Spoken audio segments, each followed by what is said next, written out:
Star Allu Arjun నటించిన Pushpa 2 premiere show బుధవారం రాత్రి 9:30 గంటలకు గ్రాండ్గా ప్రారంభమైంది.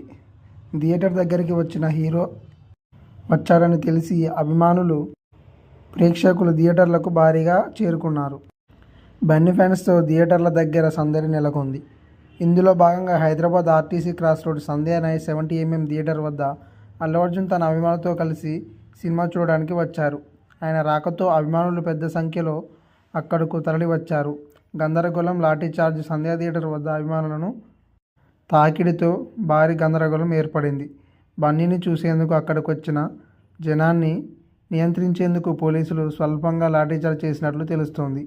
ఈ ఘటనకు సంబంధించిన వీడియోలు ప్రస్తుతం సోషల్ మీడియాలో వైరల్ అవుతున్నాయి. అభిమానులలో ఉత్సాహం. పుష్ప 2 ప్రీమియర్ షో కోసం అల్లు అర్జున్ ఫ్యాన్స్లో ఉత్సాహం నెలకొంది. థియేటర్ల వద్ద నినాదాలతో హంగామా చేస్తూ బన్నీ రాకను ఆశీర్వదించారు. ప్రస్తుతానికి ఈ సినిమా పాజిటివ్ టాక్తో బాక్సాఫీస్ వద్ద రికార్డులను సృష్టిస్తోంది. మరి మొదటి రోజు కలెక్షన్ ఎంత వచ్చిందో వేచి చూడాలి.